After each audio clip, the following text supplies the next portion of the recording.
So often we define leadership as a leader who has people following them. But what if that's flawed? What if that is actually incorrect? What if leadership is actually about developing and nurturing more leaders? Next up, I'm going to teach you 4 ways, 4 layers and methods to mentor and disciple leaders in your organization. Let's go.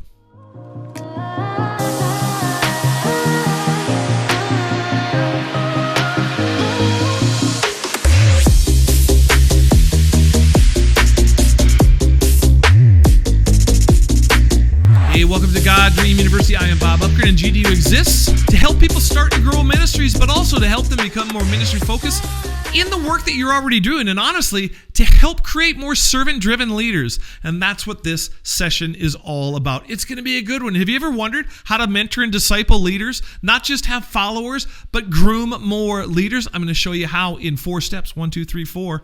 Kind of like to do that, but that's what I'm going to do. 1, 2, 3, 4. 4 steps. Before I do it, I want to allude to this.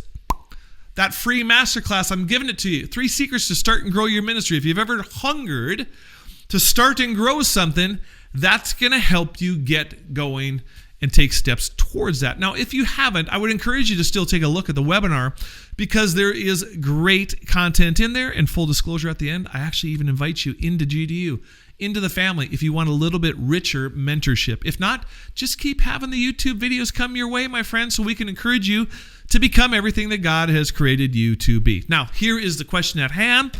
How do you not just attract followers, but how do you actually develop, mentor, and disciple more leaders in your organizations in 4 steps or less? It's actually quite simple. And I'm guessing that likely you have done it, but you have not developed or decided or seen the framework that I'm about to teach. So here's how it works. And I'll use our sports ministry as an example. If I want people to lead one of our sports camps or lead in one of our gyms or fields, the first step that I would have them do is this. I will do it, and they will watch me do it. Let me say that again. I will do the leading, and they will watch me do what I'm doing. It could be that they are actually attending a camp, and I am actually leading the gym or on the field. But whatever the case is, I am doing, and they are watching. Now, what ends up happening is a small percentage of those people who are watching actually start to become inspired to want to do. And this is really important because not everybody does, but a few do. And those few we want to pay close attention to because God may be calling them to step into the arena of where you are doing ministry. And here would be the next step. The first one is that I will do and you watch. The next one is that I do and now you help. And so let's use the sports ministry as an example.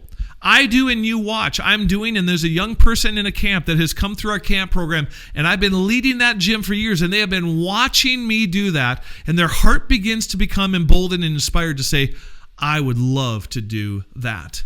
And we see that, and we invite them in, and we say, hey, I'm going to continue to do, but would you now like to help? That's part number 2.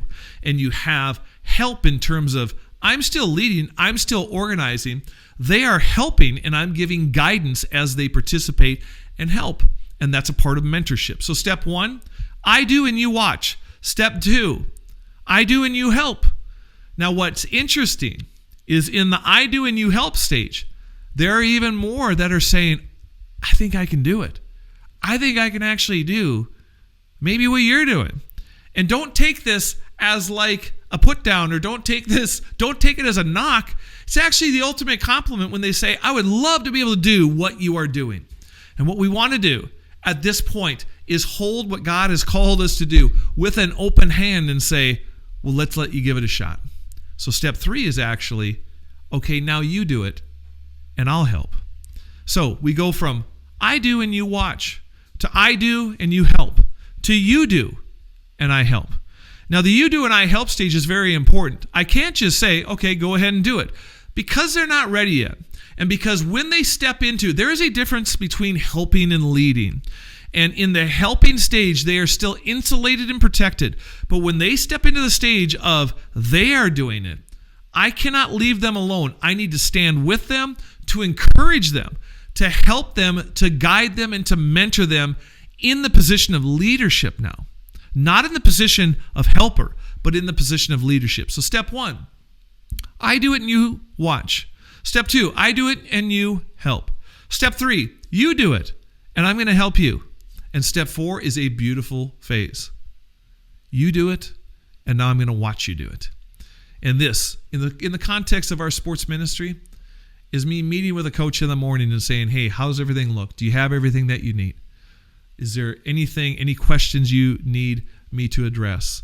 And we talk for a few minutes and I say, all right, go for it.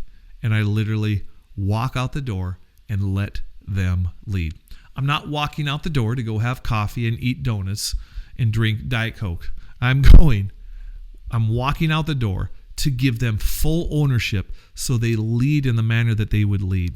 The reality is, as leaders, we cast shadows. And if I stay in that environment, they are going to default to how maybe I would do it completely. And we want them to imitate what we do as leaders to a large degree because that's a part of mentorship. But there is a uniqueness to how everybody is going to lead in who God has created them to be.